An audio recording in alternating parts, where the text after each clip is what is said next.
Well, thank you for joining today. We're very, very excited to be here with Suva. A lot of you guys already know Suva. I've got some things going on in the chat already. Everyone's excited to hear him speak. Today, we're featuring our Living with Low Vision series, and we have a PowerPoint up with an orange background because that is our company colors, and it says Living with Low Vision, a winding path to a job that feels like play. At the bottom of that PowerPoint, we do have our website, which is www.lviamerica.com. And you can also reach us at info@lviamerica.com. That's an email address, and 888-781-7811. Well, we have Suva on the screen here, but I just want to give a little bit of a background, but we're really going to cover most of his story and what we want to cover throughout the webinar. So I could sit here and give him a 3-hour introduction, but we're going to go ahead and make it a little bit short. As you can already tell, go ahead and give us a big smile, Suva. He has an infectious smile, and everybody that meets him just remembers him by his being very positive and that big smile that Suva always have. Suva was born in Bangladesh. He did immigrate to the United States and really has found a lot of success at the University of Houston. I'm really thrilled to interview him today. He's got a great story to tell, and I really want to go ahead and start with my first question, which is, Suva, share about your journey to America and a bit about your story. So welcome, Suva. We're thrilled you're here, and we can't wait to hear what you have to share. Sure. So my name is Suva Gomez, and I am, born in Bangladesh, and I came here in 2008. So, and again, Kimberly, if there's an audio, if you'd like me to speak a little bit louder, let me know. That sounds really good. You sound good. So, and then after I came here in 2008, the journey from Bangladesh to here was, it was different because, I was, I'm a low vision and immigrant. And, so that plays a lot of factor to my journey to where I am today, the career in the assistive technology field, the technology, and my overall journey. So it all started from Bangladesh, and here I am today after all of the education, my experiences at Criss Cole, the internship I've done at Criss Cole, and then now, working here at the University of Houston Student Accessibility Center, which is now also where I graduated from in 2018. So just a little bit about my journey, from where I started to now as a staff member. So, yeah. Excellent. That's really good. So I did change the slide so everyone knows. I want to give everyone a verbal. This is a kind of a larger picture. You see Suva live up in the corner, but we have a picture of him there at the Dart Center, and it actually has a great picture with that big smile on his face. And he's sitting in front of some of the assistive technology. So I just want to back up a little bit. I've been very fortunate to get to meet Suva and actually enjoy a meal with him a couple times. I got to come out to the university thanks to Crystal Vision. Crystal Vision is our reseller in Texas, and they brought me to the university. Mark Matthews, who happens to be there today, is one of the representatives for Crystal Vision. And I got to come out and meet Suva the first time. And I knew immediately that we wanted to have him on the show. We briefly spoke about it. When I got to visit him a second time, we got to talk a little bit more about his story. And I just knew that we wanted to share it. So a big shout out to Crystal Vision, and thanks for, first of all, the introduction. I always look for what I would call I watch this show every year at the end of the year, the top 10 people of the year of, movie stars and everything. And I always look for the top few people that I want to focus on that I met through the year that's very interesting, that's a game changer, that's out changing the world. And that's exactly what Suva is. And I'm so pleased to have the opportunity to meet him in person. I'm so pleased to have the opportunity to have him on the show and talk more about his journey. Now, when we talked a second ago, you brought up Criss Criss Cole, and that came up when I sent out the information. And I don't know a lot about Criss Cole Rehabilitation Center myself. So could you please share a little bit more about that, Suva, and your experience, and why did you take that path?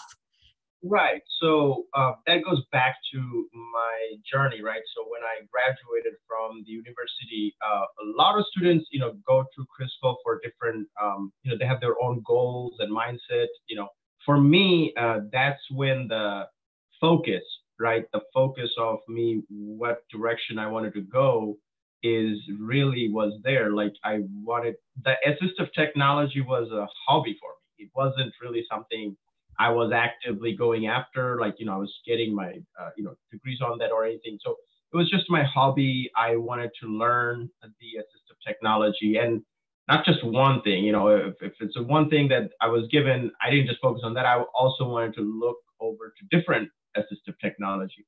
So the focus was my being to Criss Cole, being there was the bring it to more focus on what really my career was going to be looking like. So after graduating from the University of Houston, my next stop wanted to be the Criss Cole, where, I met with different mentors. I met a little bit about the intern I was there. So my internship, I did 6 months interning at Criss Cole, got to meet a lot of nice people over there. And they basically really guided me through the different process and what's available in the assistive technology field. Lots of different information, lots of resources. I learned how to do informational interviews over there. So I got to meet with different teachers, and I sat down, did informational interviews with them. And then that basically opened up a lot of like day-to-day tasks, what's out there, what kind of beyond degrees, what kind of certifications are out there. They are basically like what kind of put everything in motion for me. So that's where the Criss Cole journey was for me. I still keep touch with different the recreation team over there, the technology team, whenever I can, the daily living. So there's like different groups or different branches of Criss Cole that they train you on different fields, like Braille, daily living fields, teaches you about the cooking, which I'm a big part of. Food is a big part. So beyond technology, and of course technology, I'm like, oh my gosh, that's where I spend most of my time at Criss Cole. Intern, volunteer, working in the curriculum activities, so which is basically on the classroom. If I was done with my tasks, I was basically gonna help out who else would need some of my assistance, on different way of explaining some of the things on the assistive technology, specifically JAWS, how to kind of navigate through JAWS. JAWS is job access with speech, is text to speech. But basically, that's where Criss Cole came in. I wanted that to be my next stop, and what basically put my focus in the career in the field of assistive technology in a way. So you guys, I want to do a test. I've got 2 people telling me they're not hearing. So, so Mark, can you let me make sure that we're hearing everything? We don't have captions. I'm so sorry. I've got someone asking about captions. It's not something that I can turn on. So somebody go in the chat. I can hear fine. We can hear him. Okay, a couple of you that can't hear, I'm so sorry. I'm not sure what's going on, but I'm getting like a flood of people telling me I can hear you. I can hear you. So I apologize for those of you that aren't hearing. You might need to check something on your computer, make sure it's not muted. But we are taping this. So I apologize. And I don't have captions. If that's something I could just automatically turn on, I don't know how to do it. So I apologize in advance for that. But I'm glad that you can hear. The majority of people I'm hearing, they're telling me they can hear. So I'm sorry, but we do have to move forward. And those of you that can't hear, it'll be taped. So yeah. Thank you so much. And yes, you're talking loud enough. Can you share just a little bit, Suva, about your degrees? Why did you choose to get the degrees that you received? And how has that helped you form, your next steps of what you're doing? Right. So after graduating high school, I went to a junior college, and I got my associates in behavioral science, associates of arts in behavioral science. And that's basically after I received my associate's degree in 2015, I wanted to do the assistive technology. That's, as I mentioned, that was during that time, AT was still my hobby. You know, it wasn't something I was focusing on. I was studying, and I couldn't find a major degree that offered through different universities that offered in the field of assistive technology specifically. And then I got to find out that, you know, it's not something that even it's fine, but by the time you graduate with that degree, the technologies you are using may change by a lot. You know, these are changing every year, almost every semester. These technology every 6 months are being introduced to something new.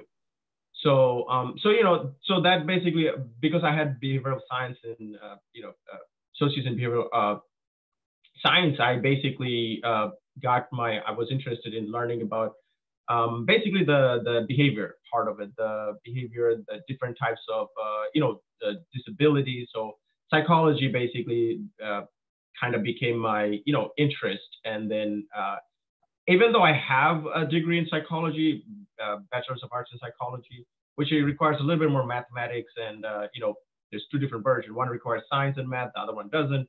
So I went with the science and math, and even though I was using took a different degree, I was also using assistive technology as a daily basis. And you know, I was learning the different computer. You know, there was another at the same time. I would say about 6 months after I joined the university, I was also working toward like a part-time worker as an advisor, an IT advisor for a small family member owned business. So you know, so that basically kind of got me into technology. At the same time, I was pursuing in the field of psychology, but it didn't, like, because I didn't have the AT.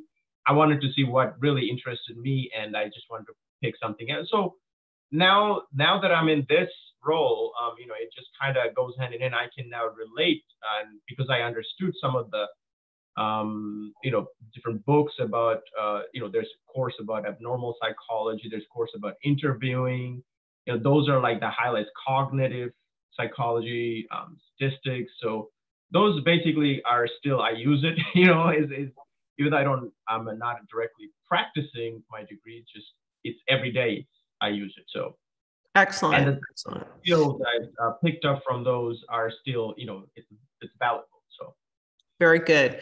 We did change the slide. Okay, somebody also put something in about captions, and thank you very much. I appreciate that. I'm trying to run several things right now. I won't be able to turn that on in the future. If that's something we can add, I apologize for not having that information, and we will correct it for future webinars, but I can't go out and kind of change that right now. But we did change the slide. It says his full name, Suva Bernard Gomez, and it also has a couple bullet points. Again, an infectious smile, a passion for helping others, and a talent for understanding computers and assistive technology. It's a great picture of him with a big smile with his cane. It has a kind of like looks like wooden background, but it's bright red colors, which is, I know, the colors at the university.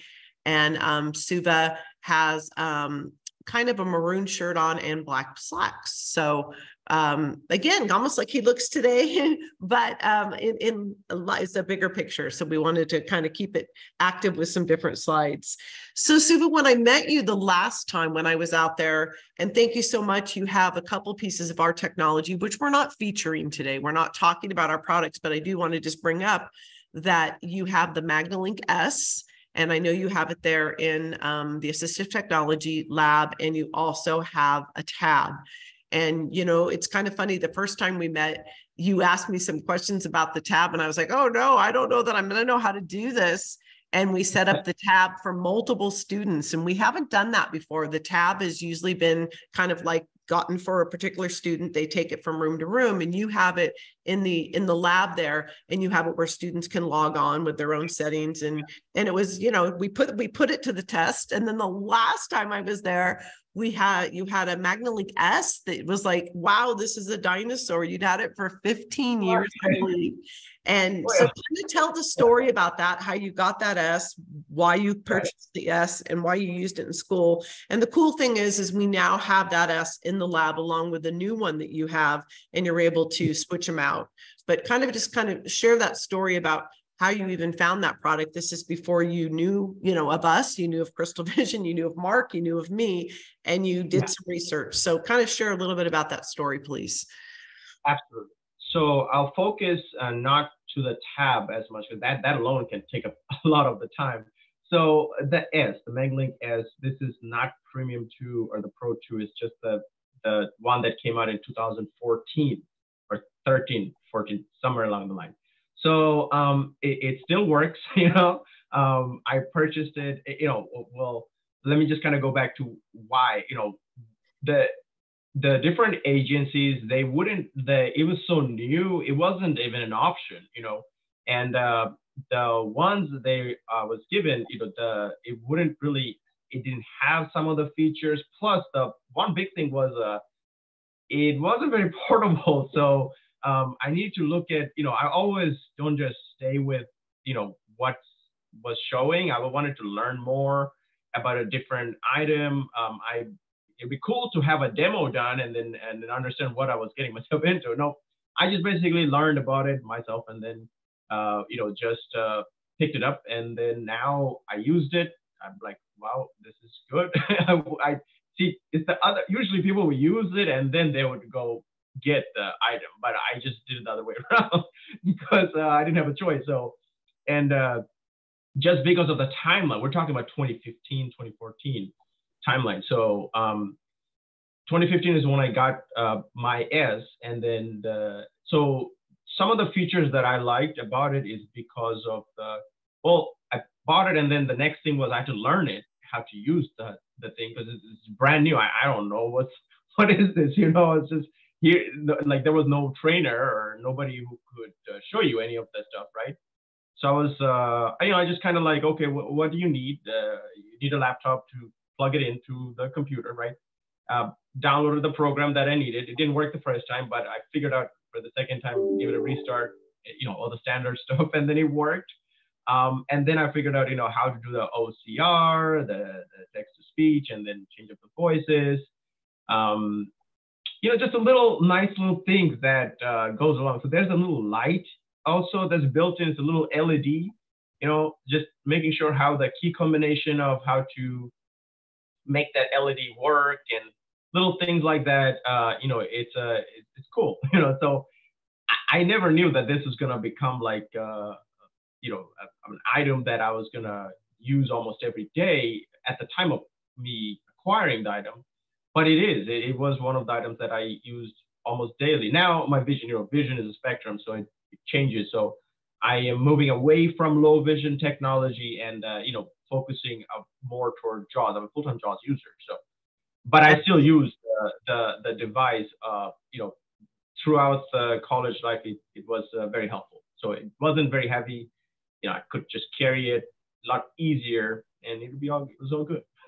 Excellent. Excellent. Well, thank you. I mean, we're very thrilled you picked our product. I know you said you saw some videos or different things online, and, that many years ago, it could have been that, it was ordered directly from Sweden. At that point, we didn't have LVI America, which we now have, but the MagnaLink S is, one of the products that we have that's used a lot in education. It's used for all different types of things, for jobs as well and for home use, but it is used a lot in education for lots of reasons. I mean, it's portable, as you mentioned, it's 4.2 pounds.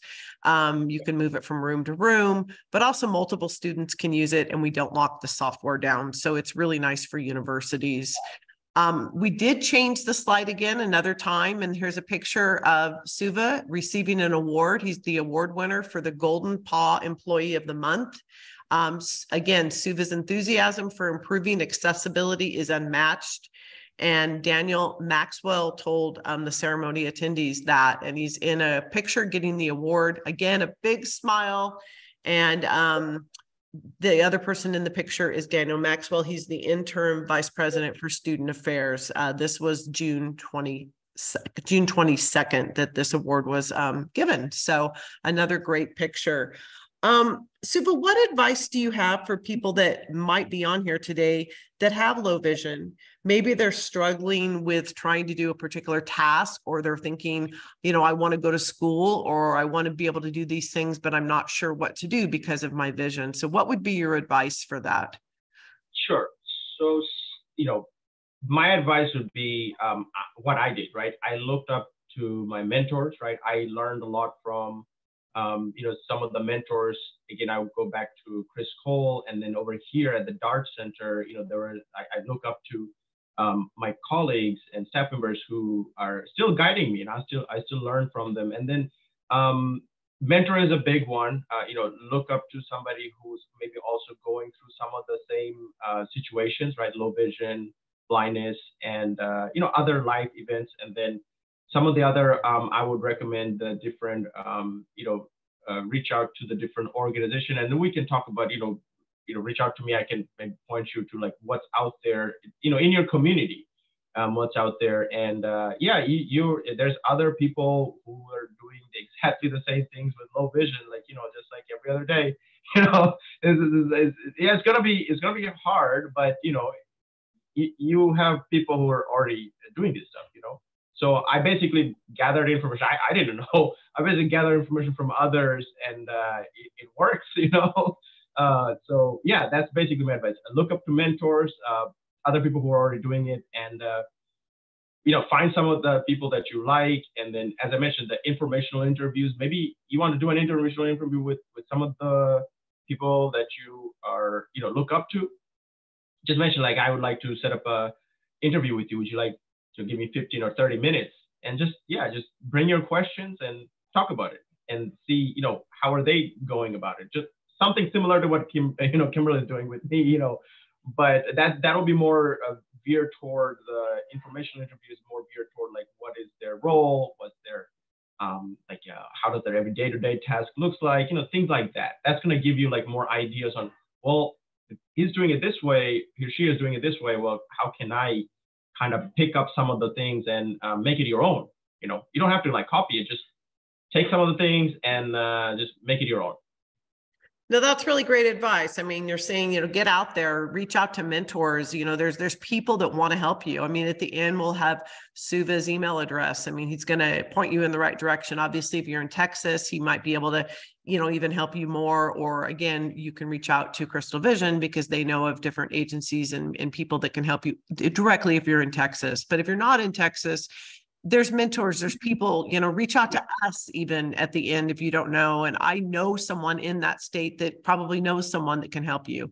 So realize, the old saying, it takes a village, and it's really true. We're all here to help, but you have to reach out. You have to ask for help. Sometimes it just, doesn't come to you. You have to ask for it. So definitely don't be shy. You need to reach out. How do people find out more about the university where you're at, all the assistive technology, the department that you're kind of working and even adding more all the time? Every time I come, I see that you're growing and different things are changing. So how do they find out more? Let's say we have somebody that wants to come to the University of Houston. Maybe they have a visual impairment. Maybe they're hard of hearing. Maybe they're in a wheelchair. Maybe they have all kinds of unique abilities and they're just not sure what to do. What's the process if they're wanting to kind of get signed up at the university and then come and get assistance from you guys? Yeah, it's a great question. As always, I recommend reaching out to us, our main email, or directly to me. I'd recommend the front desk because they have the JD Center email, and then the front desk phone. And if it's a question, we can do questions about what's available. As far as accommodation goes, I have students calling me, trying to, or parents or students calling me directly to kind of come over and have a tour from different states and different places of Texas, and they just want to learn more what's out there, so they can make a deciding factor if this is a good university for the student. So once they reach out, we can go through, give you a tour or come over to our orientations. We do orientation every summer. I think every other week there is an orientation. Something's happening, different events, different cultures, the something's happening, something going on at the university. So there's a lot of information, resources out there who can tell you more. And if you're looking for learning specifically about the Dart Center and what we have as a student, well, absolutely, me, my colleagues, they're all over there, absolutely willing to, answer any questions you might have. If they don't know something, it's a more specialized topic, they will refer you to somebody who will, know more about that topic. So some of the questions are alternative formats, different types of assistive technology, different accommodations. Those are all different questions that students have almost every day, But yeah, reach out to the Dart Center. Kimberly, I don't know if you have my email address up or. I do. So I just put it in the chat, everybody, but I'm going to tell it to you verbally as well, because it's kind of lengthy. But it's S as in Sam, B as in boy, GOMES, GOMES. So SBGOMES at, and then it's Cougar, COURGARNET.UH.edu, but it is in the chat. And I looks like I misspelled something. I apologize. It's just COUGAR, not COURGAR. So it's a CougarNet, COUCOU for umbrella, and then GARNET all together. Yep. And I'll re-put it back in there because I see that I put an extra letter. I apologize. So I'll get that in there so everyone has that. So I wanted to ask you too, you know what? You've got such an inspiration, such a great outlook in life. What do you attest that to? I mean, you've had a lot of challenges. You've had, you came over from another country. Why do you always look on the bright side? What makes you get up and have a smile and say, I'm going to go out and conquer the day? Well, again, good question. So, yeah, I will basically, I mentioned this at the beginning. So the experiences you have from a country like Bangladesh, where there's not a lot of opportunities, right? And then when you come over here to kind of, hear what's out there here versus what's out there over there, it does, that's one of the baselines, right? Where I draw some of the, some of the experiences comes into play. Just the difference between what was over there versus what's here. And then some of the other ones are, of course, my mentors, right? The teachers I looked up to, I look up to the mentors, my colleagues, right? The people I learned from. So all of that is a factor. So to the outlook of the view of the world, basically, the positive view, yes. That's incredible. So when you came over, and I don't know a lot of this either. So I've got to meet Suva twice. I have to just tell a funny little story, and I know he won't mind, but Suva loves to eat. So he was gracious enough, and I got to go to the cafeteria there at the university. My goodness, you guys, I'm telling you, makes me want to go back to college and get my degree. The food there is like going to a buffet. I live in Las Vegas. It's like going to a buffet in Las Vegas. There was so much wonderful food to choose from. Everyone was so kind, and they'll make you up a fresh pasta or whatever. So I just want to put a shout out for the University of Houston. Congratulations. And last time I go, there's these little robotic, I don't even know what they're called. Suva can tell us more about them. I should have put a picture up, and I can send one to everyone that was here. But they're these cute little things that run around the campus, literally you drive around, and they bring people food. So I had never seen such technology. So that was pretty incredible as well. So Suva, tell me some of the highlights of just working there at the university and changing lives and helping people every day, because I know you're busy. I know you guys have a lot of students, but you always seem so excited to reach out and help that next student. So kind of just share a little bit about that. Yeah, so absolutely. So the interview is great, right? But I really wasn't really thinking, like, I just walked up from an appointment with the student and straight to the interview, right? There was no time. Like, I didn't know, there's nothing I could do to get ready. Actually, I was looking for the Zoom link to get me into the interview, but yeah, the colleague was one of my colleagues was helping me out where the Zoom link was. It was buried under my email. So yeah, some of the highlights are absolutely. So the creation of the trainings, right? So advising staff members and students, or in the field of technology, so those are cool. These are nice things that what, again, I don't feel like this is work, you know. So, but that's the thing. This is just another, like, what I like to kind of create and work on, and it just happened to help out lots of students who are also looking for these, that doesn't know what's out there. JAWS is made for a blind, low vision spectrum, people with blind and low vision, or color blindness, right? Fusion, which is the JAWS and Zoom text combined. But then think about it. It also does something very well, which is text to speech. It adds a whole other group of students or community of the people who are, dyslexic or learning disabilities, right? They can then utilize that resource to they don't have to use the all functions of controlling a computer. All they need is text to speech. Open up a Word document, hit insert down arrow, just listen to the document. That JAWS is great on that. You don't have to go out there, purchase a whole new program. It's already there. Now, yeah, you do have to make that as a institution, set up as as an institution, so like all students and staff members have access to the program. But once you go through that process, it's pretty, this is great. Every student's already have access to it. And I didn't invent any of these resources. I just kind of collected them together and put it in a nice little presentation format, and I call them assistive technology overview.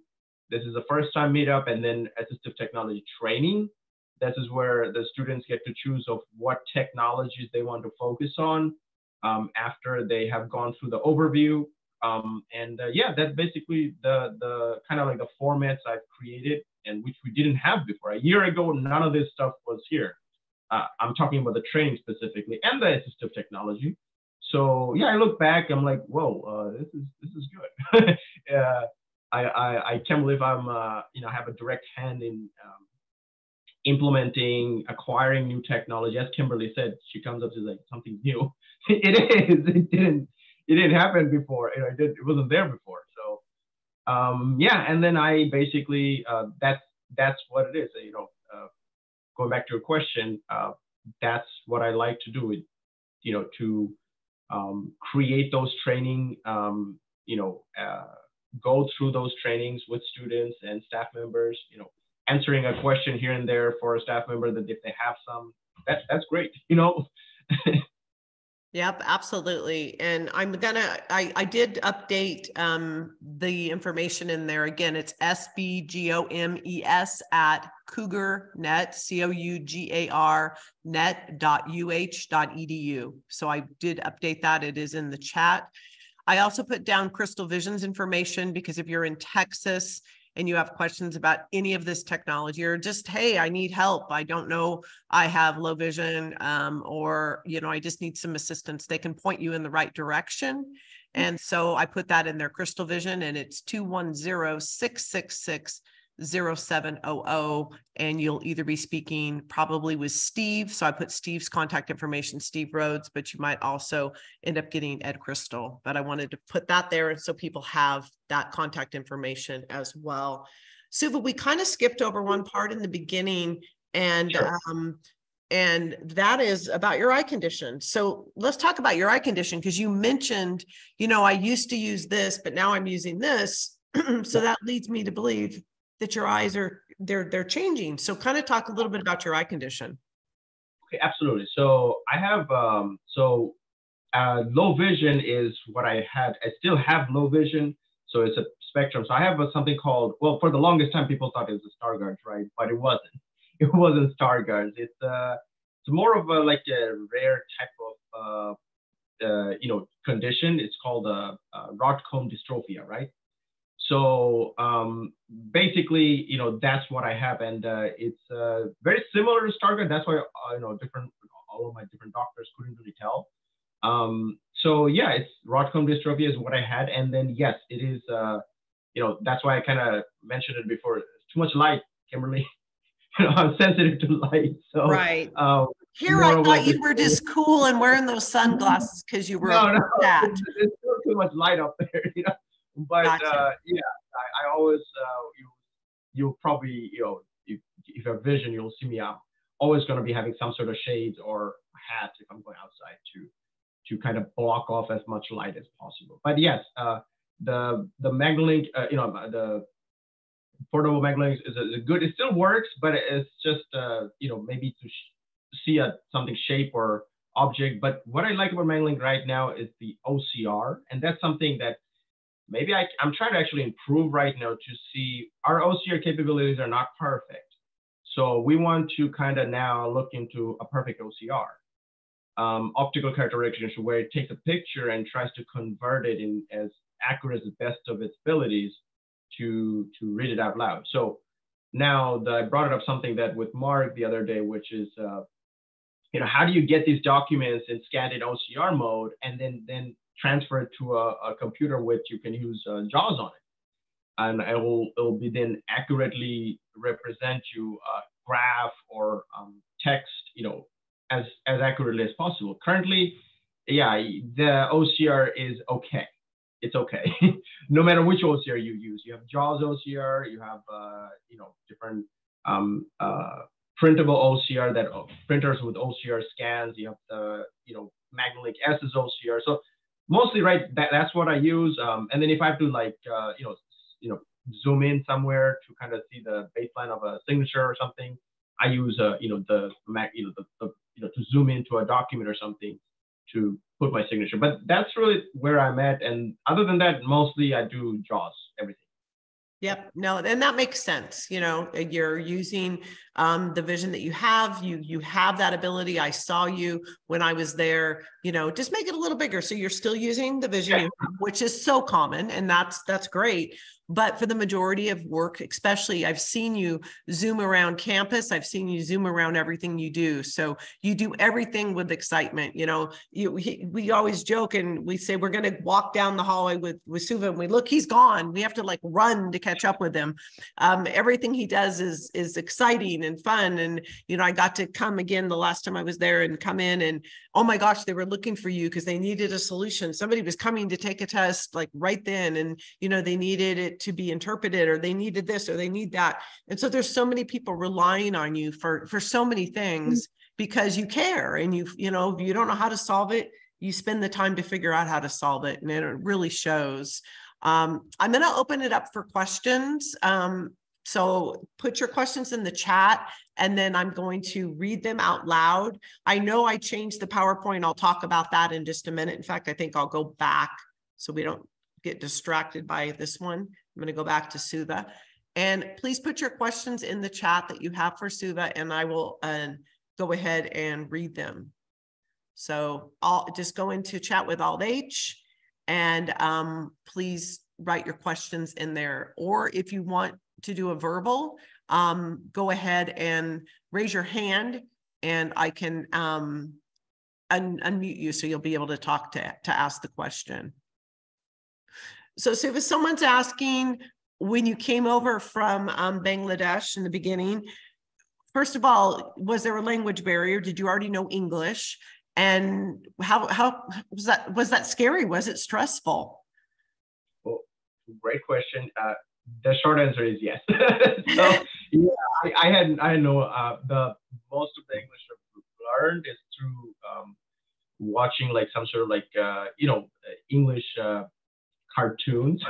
That was my little English, but that was it. I basically picked up all my English here after I went through the high school. Basically, that's where I picked up, because nobody spoke Bengali over here, right? So I basically picked up the English here, and then so over the years it just got better and better, and I didn't have any. But yes, at the beginning it was stressful, especially with blindness. So yeah. So, when you said that you watch cartoons and you learned, again, I'm going to date myself, and you might not even have heard of this show, but there was a show many years ago called Mork from Mork. I think it was called. It was Mork and Mindy. and he came over supposedly from another planet. It was a funny little show, but he learned the American English by watching TV. And then he was so funny because it was Robin Williams, so he could do the voices, but he learned from American TV. So how old were you, Suva, when you came over, and how has it changed your life being, and first of all, did you come right into Texas? Did you come into the area of Texas that you're in now, or have you moved around since you came over to the US? Yeah. So when I landed here in 2008, I was 15. Yeah, I was 15. And over the years, we traveled around, me, my brothers, we traveled around the different states. And Houston was where we landed, the the Houston airport. And I'm sorry, George Bush Airport, right? And then George Bush, right? Yeah, George Bush Airport. And then that's the main entry, where we landed. And then we traveled around throughout different, like Connecticut, New York, and different parts of the country, Carolinas, we came back, this is where, felt more home, I guess. Yeah. So that's what about, yeah. So, but we traveled around.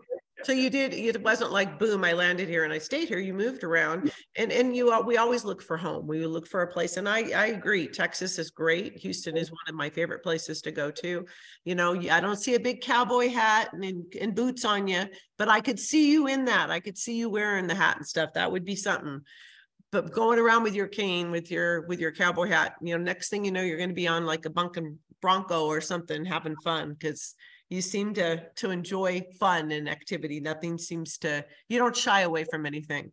So we're getting great comments. We're hearing, I met Suva before a few times. Great show, thumbs up. We're getting all positive responses. So any other questions, feel free to just, again, Alt H to go into the chat. There's no such thing as a silly question.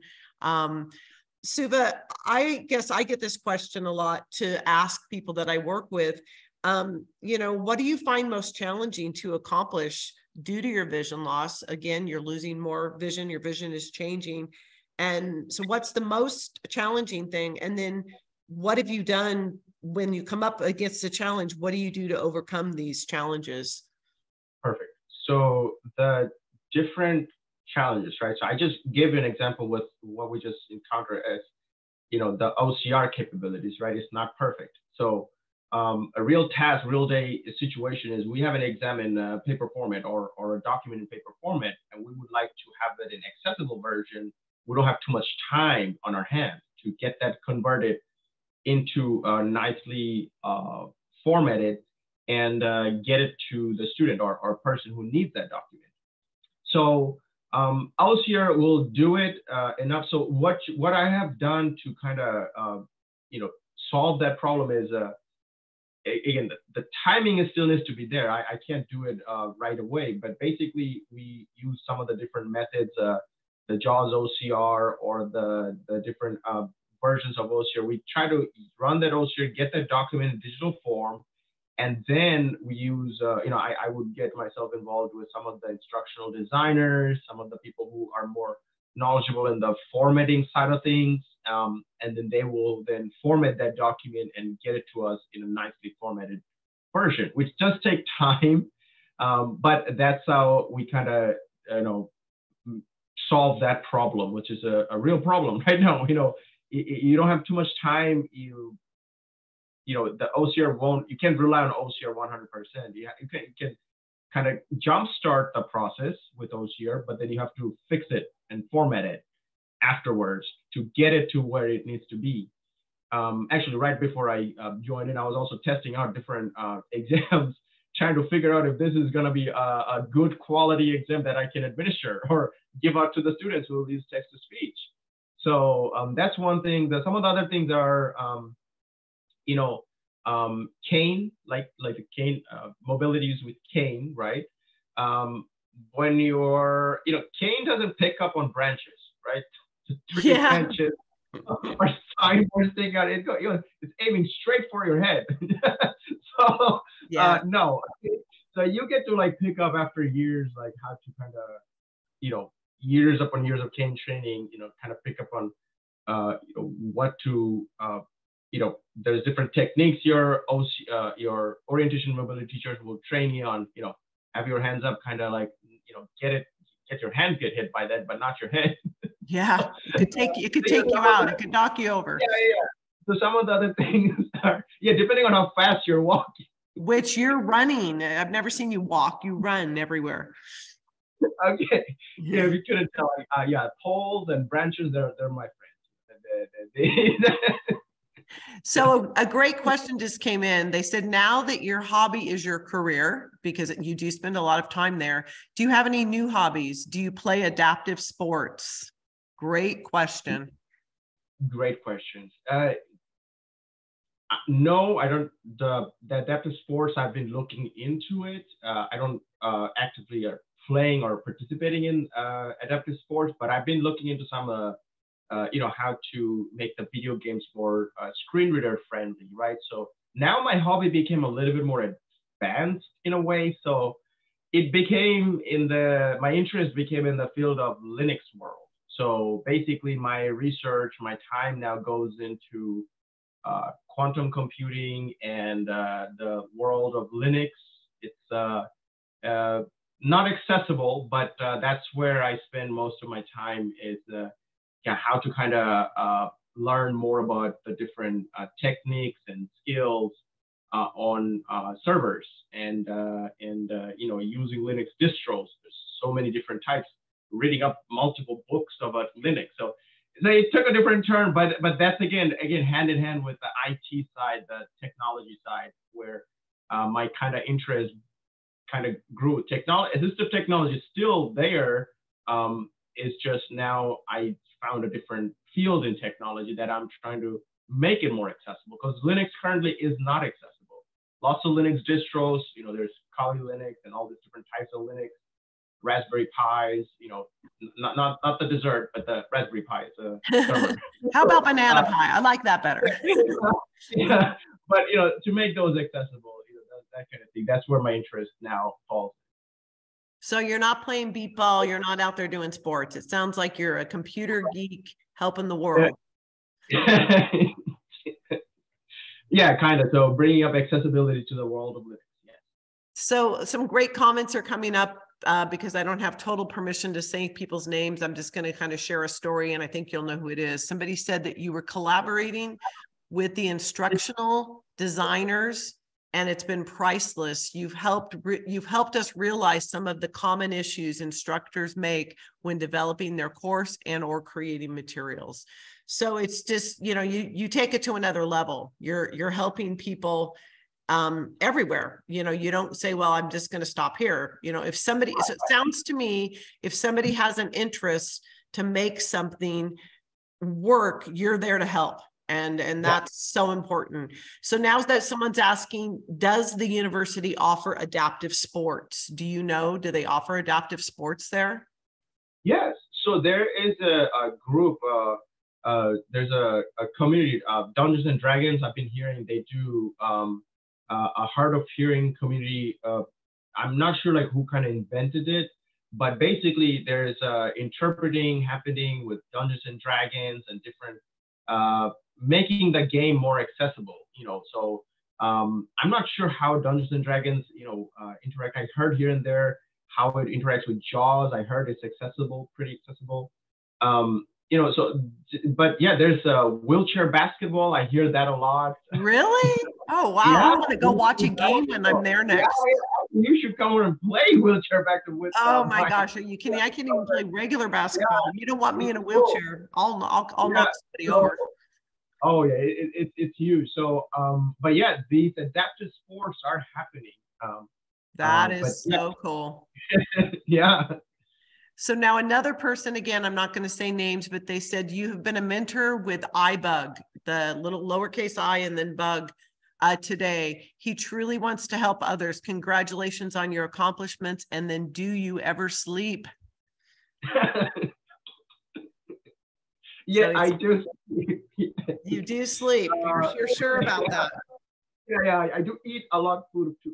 Yeah, I know he eats. I can attest to that. I can attest to that. I tell you. Yeah. So yeah, I have whenever I have the time allows me, I do go to iBug. It's one of the resources I was mentioning, that you can go out to, and it's they used to do it locally, but now it's international. So there's people who joins in from all over the world, and it's basically a platform to talk about accessibility in the Apple universe. Yeah, just specifically Apple World. Now there's a webinars that they do or sessions they do with Android, but that's like more not as much as the Apple. The main focus is the Apple, and the mentoring is what happens is that when people request if I can be a mentor, I have a mentee from a different state, and we do like training sessions, a 12 weeks training session. And it's basically the basics of getting yourself started with a screen reader with on an iOS device. It could be an iPhone. Generally, it's an iPhone. So yeah, all the gesture controls, how to kind of navigate yourself around. VoiceOver is similar to JAWS and Orca and Linux, but that's just NVDA, non-visual desktop access. So that's what the iBot focus group is. And yeah, I enjoy it. It's just the timing is a little tricky now. But yeah, I mentored several students over at iBot. Yes. Well, that's really cool. So we are getting close to the end. There's a couple more comments and questions, so I'll get to those really quickly. I wanted to mention, because it's came up a couple times, text-to-speech or OCR, optical character recognition. Yes, it's been around for a long time. All of our products that we have text-to-speech, we use Nuance. So we don't write it, we license it through Nuance. We're an international company, so we support 30 different languages.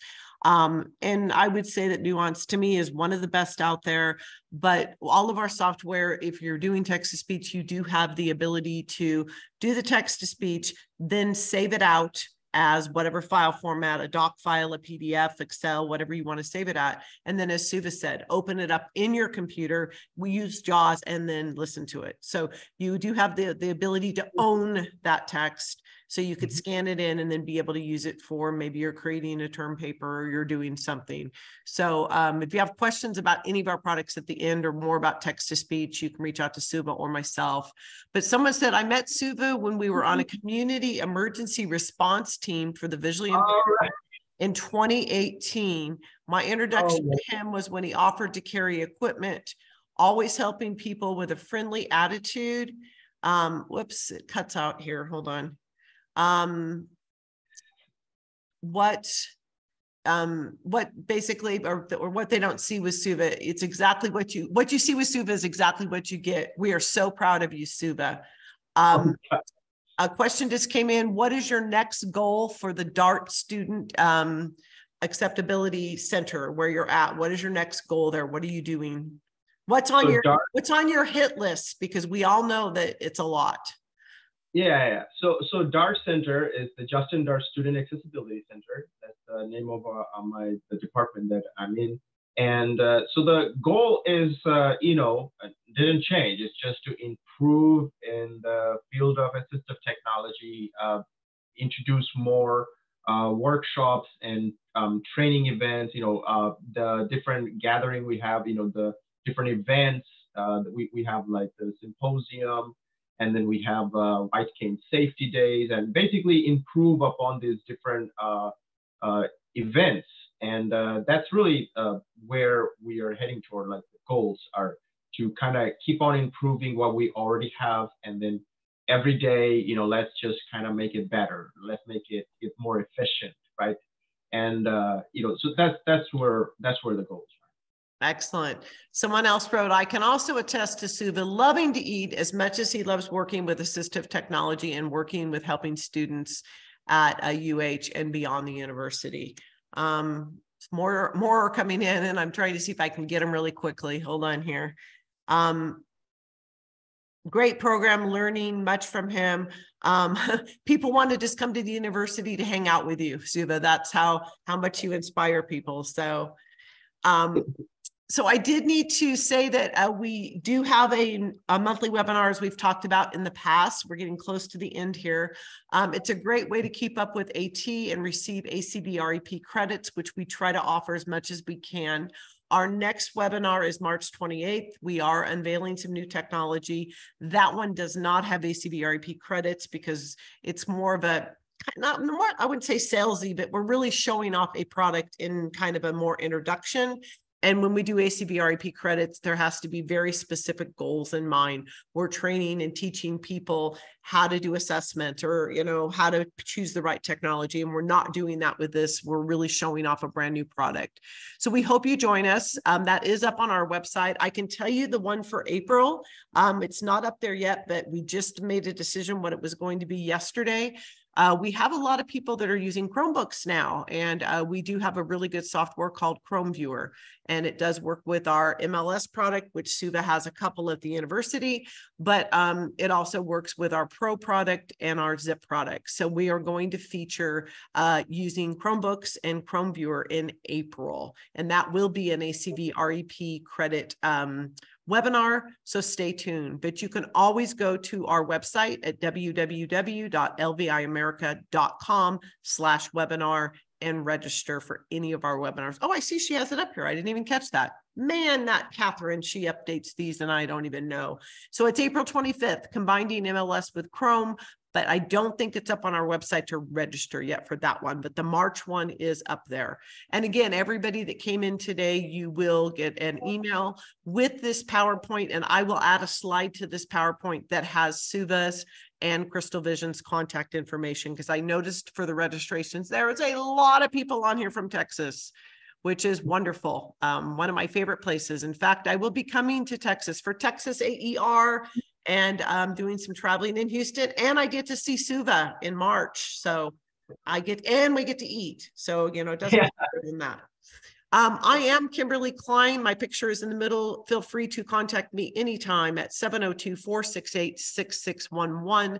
That is my cell number. Yes, I'm crazy. I always say my number's on the bathroom wall. So feel free to call me or text me, and I will do my best to answer same day.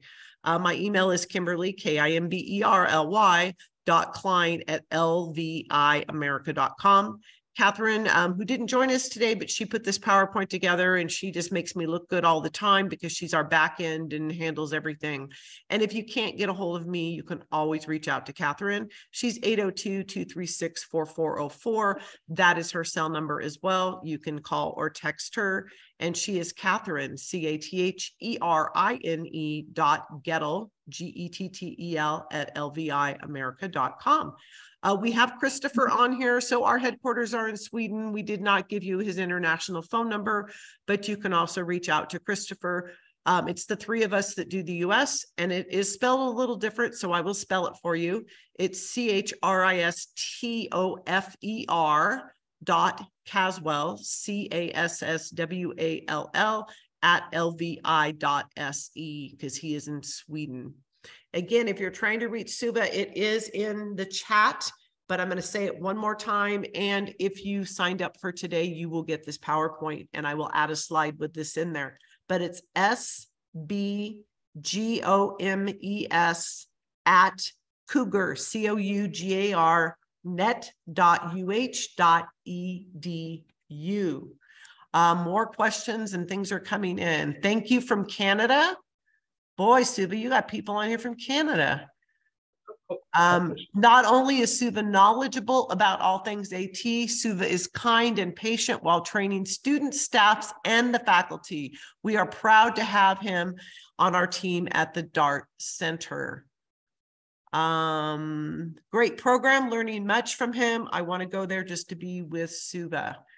So again, we did what we were hoping to do. We try to host these webinars about every quarter, where we try to feature someone that's amazing, such as Suva. We've done several of them this year. Check out our website for recorded webinars from prior ones that we've done. So we're getting a lot of just great notes and thank yous, and I appreciate everybody attending.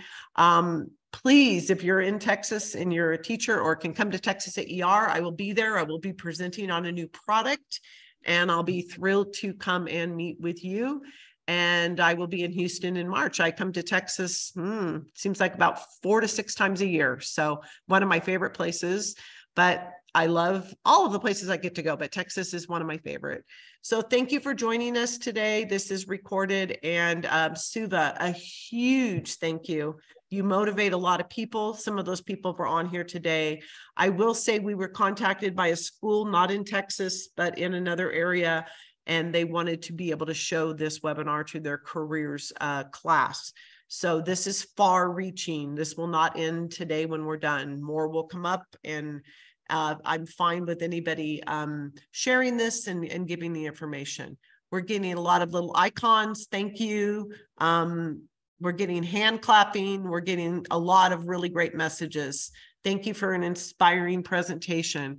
Thank you guys. And I apologize for the people that couldn't hear, but again, this is fully taped and we will have it up within the week. You'll either receive an email from me or from Catherine, and we hope you're able to join us for our future webinars. Everyone have a wonderful day. Suva, go and get some food. Eat, man, eat. Thank you for the opportunity. I'm grateful. Appreciate it. Thank you so much. Stay tuned. I'm sure we'll be doing a part 2. All right. Have a great day, everyone. Bye-bye.